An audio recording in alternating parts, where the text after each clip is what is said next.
There have long been tensions on Guam due to the heavy United States military presence there, but as Washington moves to counter China's presence in the region, it's sending more soldiers and missiles to Guam and updating naval facilities there. Just what do people on the island, especially the indigenous Chamorro people, think about it all? Don Wiseman spoke with the director of the Pacific Islands Development Program at the Hawaii-based East-West Center, Dr. Mary Therese Hattori, who is herself from Guam and is Chamorro.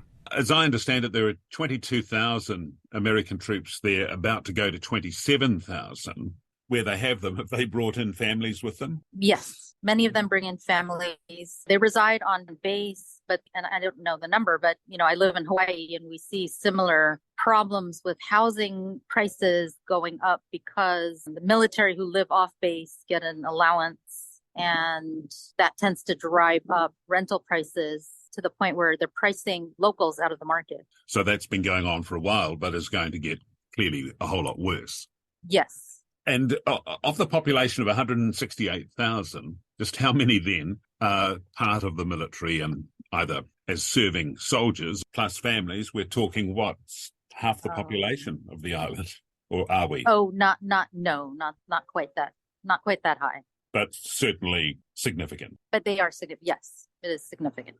And amidst the bringing in of more troops, there is the missile developments. There are more aircraft. There's bases for nuclear submarines being tarted up and so on and so on. What is the reaction of locals? It really varies. You've got, for example, the current administration, will highlight the positives, the employment opportunities for locals, the investment in local infrastructure. But then you've got other folks who, like Ken Cooper says, with all of the military buildup, that people are feeling less safe. So while the country may feel that it's better defended, the safety of the Chamorro people is not part of the equation. And it's sort of the opposite. We feel less safe because Guam is now a target that, the tip of the spear is going to break first, right? In a battle. And with all of the tensions, you just had the Okinawan evacuation alert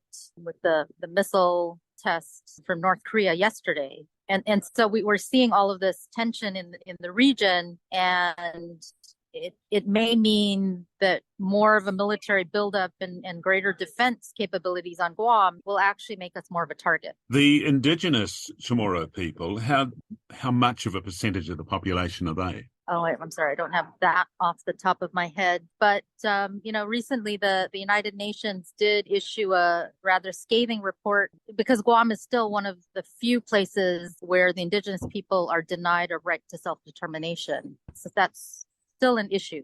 Maintaining their culture, maintaining their language has been an issue for a long time, but there's a suggestion, at least, that that's getting harder and harder to do.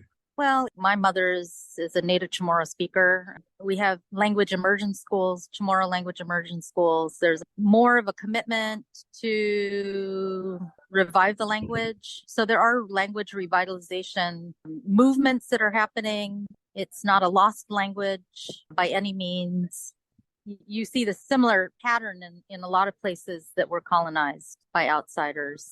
The other point I would make is that the United States is constantly putting itself forward as a Pacific nation and claiming to have commitments and a deep desire for meaningful engagement with the Pacific in response to China's engagement in the Pacific. And so it's this focus on competition with China is motivating the United States to put itself out there as a Pacific nation and as a partner for the Pacific. But as a Chamorro woman who lives in the state of Hawaii, I would argue that the United States really needs to take a look at its track record and its relationships and meaningful engagement with the Pacific Islanders with which it has historic relationships. American Samoa, Guam, and the Kofa nations. And the Native Hawaiians, right? So look at the track record, look at Red Hill, the contamination of the water, lack of self-determination on Guam, military buildup, environmental degradation, right? If this is how America treats the Pacific Islanders with whom it has historic ties, how can other Pacific Islanders really believe that the United States government wants to be a true partner and a Pacific nation? I've seen accounts talking about the junk in the water and the oil in the water around the island, and this is being blamed on the military. I will say the environmental degradation, it goes further back in history. And we had the nuclear testing in the Marshall Islands. The islands that are downwind of that were impacted. People from other islands, including Guam, are downwinders, right? So the environmental degradation dates, back to that point. But also there are claims of Agent Orange and other toxins. I think military personnel who are in Guam, served in Guam, are still reporting medical issues from their service on Guam.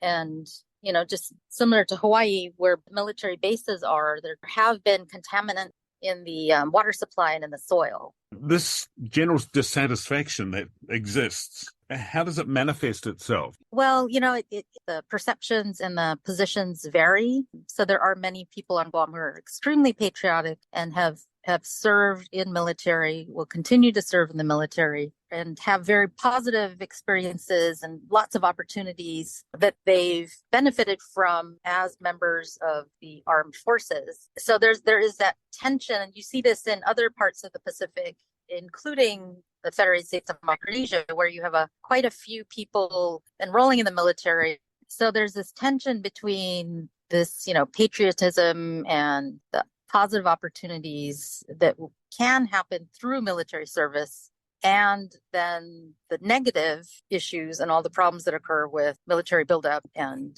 the buildup of defense systems and the use of land for national defense. So there are protests, independence, Guahan, the folks who are pushing for independence, but even people who are just, I'm not taking a position in terms of status, but I do believe Indigenous people have a right to self-determination, and we aren't even being given that right.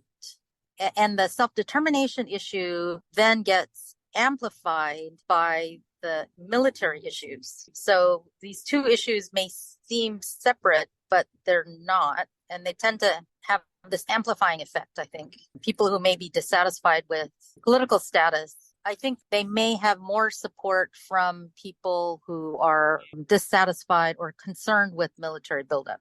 There's some who will say that anyone who questions or is critical of the military buildup or even the lack of self-determination is unpatriotic. Representation and voting, these are American ideals. So I don't see how questioning this lack of self-determination is not patriotic. I think we share ideals. Chamorro people share, many ideals that Americans hold dear. So I think we should be allowed to have discussions and air our concerns without being labeled unpatriotic.